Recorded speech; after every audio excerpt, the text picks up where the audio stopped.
Hello guys, আসসালামু আলাইকুম রহমতুল্লাহি ওয়া বারাকাতুহু। আমরা যারা ফেসবুকে সোশ্যাল মিডিয়ায় অ্যাক্টিভ আছি, আমি আপনাদের কাছে আমার একটা রিকোয়েস্ট, বা আপনারা যারা আছেন, কিছুদিন ধরে দেখতেছি ঢাকা ইউনিভার্সিটিতে ডাকসু নির্বাচন হওয়ার কারণে জামাত ইসলামের অনেক প্রার্থী পাস করছে। তারা পাস করার কারণে বিএনপির তারেক রহমান সাহেব লন্ডন থেকে বৈশা রাজশাহী বিশ্ববিদ্যালয়ের যে ডাকসু নির্বাচন হওয়ার কথা সেটা সে স্থগিত করে দিছে।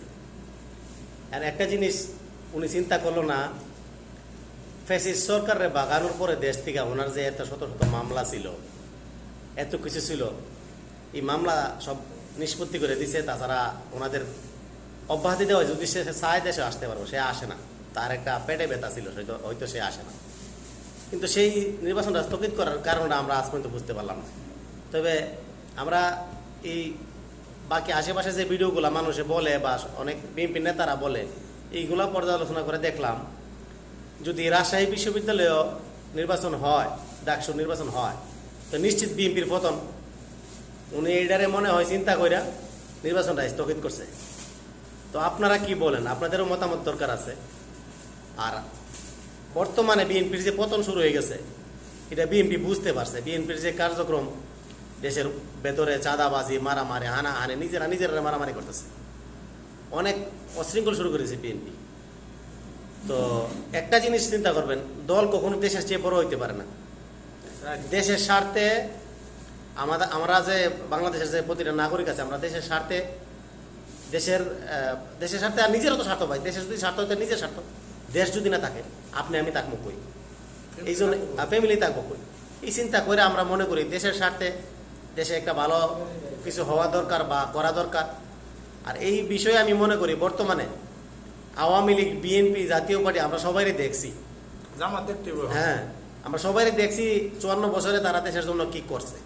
তো আমি এমনটা বলি না যে আমরা জামাতরে ভোট দিব, কিন্তু বাকি দলগুলারে যদি আপনি পর্যালোচনা করেন, তাদের পিছের ব্যাকগ্রাউন্ডগুলো দেখেন, তাই আমি তাদের চেয়ে মনে করি জামাত অনেক ভালো। আমরা কিন্তু, আমি যে বলতেছি, আবার বলতে পারেন তুই জামাত করস, আমরা কিন্তু বংশ থেকে আওয়ামী লীগ, 14 গোষ্ঠী আওয়ামী লীগ ছিল, আমাদের দাদা নেতা ছিল। তারপরেও আমরা আওয়ামী লীগ সাপোর্ট করি না। কেন? কারণ আমি আমার দেশ চাই। আমি তো আওয়ামী লীগ আর বিএনপিতে ভাত খাবো না। আমার দেশটা নিরাপদ থাকলে আমার ফ্যামিলি, পরিবার, দেশের 18 কোটি মানুষ সুস্থ থাকবো, সুখে থাকবো। এই বিষয়ে আমি প্রতি সপ্তাহে 2-1টা ভিডিও ছাড়ি দেশের জন্য। আপনারা কেউ বলতে পারেন যে এই ছেলেটা উল্টাপাল্টা কথা বলে, কি বলে কিনা। আমি কিন্তু রাজনীতি করি না, আমি আপনাদের বিবেকের উপরে ভার দিলাম। আপনারা বলবেন যে দেশে বর্তমানে কোন দল জরুরি। 54 বছরে কোনো উন্নতি হয় নাই দেশের। একটা জিনিস চিন্তা করেন, ডক্টর ইউনূস সাহেব 8 মাস ধরে আছে বাংলাদেশে, $34 বিলিয়ন এখন রিজার্ভ হয়ে গেছে। বুঝতে পারছেন? যে এই দেশটারে সৈন্যর মধ্যে রেখে গেছিল শেখ হাসিনা। আমরা যে কি ধরনের নির্লজ্জ, চিন্তা করে দেখা দরকার। নিজের প্রতি নিজের বিবেকটা খাটান। শেখ হাসিনা $238 বিলিয়ন 16 বছরে দেশটার থেকে লুট করছে, আর 8 মাসে $35 বিলিয়ন বাংলাদেশ উন্নতি হয়েছে। কিন্তু 16 বছর ডক্টর ইউনূস থাকতো, বা এমন একটা দেশপ্রেমিক নেতা বাংলাদেশে থাকতো, ইউরোপ আমাদের পিছিয়ে পড়ে দিত। হ্যাঁ, আমরা যদি এত মানুষ এত কিছু দেখতেছি, হইতেছে আমাদের সাথে, ইন্ডিয়া আমাদের উপর কি যে অত্যাচারটা করছে এই 54টা বছর, এই গত 8 মাসের ভিতরে আর ইন্ডিয়া মাথা লারে না। কেন জানেননি? এখন আর আওয়ামী লীগ নাই, বা ইন্ডিয়ার কথা শোনার মতো কোনো সরকার নাই বাংলাদেশে। বর্তমানে দেশপন্থী বা দেশপ্রেমিক সরকার আছে, যদিও সে নির্বাচিত না, কিন্তু তারে আমরা সাপোর্ট করি। তবে ডক্টর ইউনূস সাহেব তো থাকতে পারবে না, সে তো একজন তত্ত্বাবধায়ক সরকারের মতো। তো আমরা ভেবে চিন্তে দেখি, যেহেতু আমরা 3 দল দেখে ফেলাইছি, লাস্ট টার্গেট আমাদের জামাত ইসলাম, তারা তো আর ক্ষমতায় আসে নাই। তাদের নামে মিথ্যা প্রচারণা করছে আওয়ামী লীগ, বিএনপি, জাতীয় পার্টি, যে তারা রক কাটা দল, রক কাটে, মানুষ মারে, এই মারে, সেই মারে। কিন্তু 54 বছরের ভিতরে কেউ আজকা পর্যন্ত একটা প্রমাণ দেখাইতে পারলো না।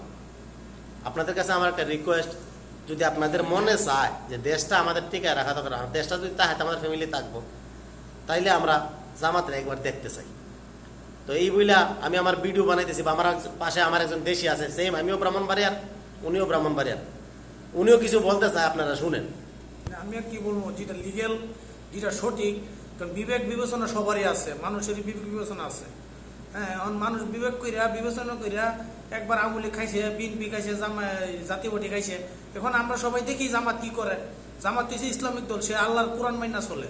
মানে আমরা যদি জামাতের সাপোর্ট করি আমাদের তো কোনো ক্ষতি হইতেছে না।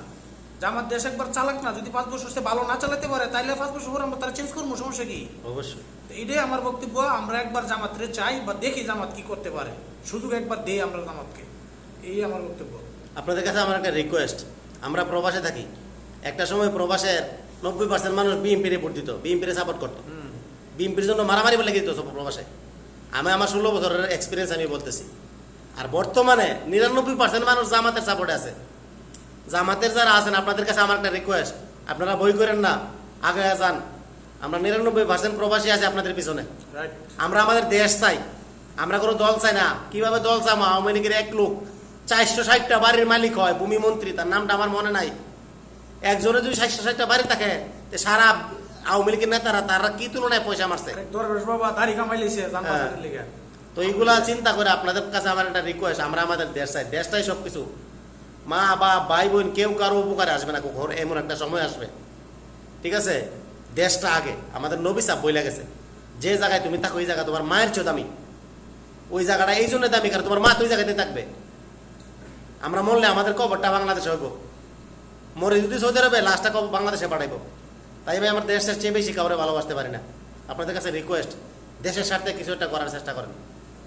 আল্লাহ হাফেজ।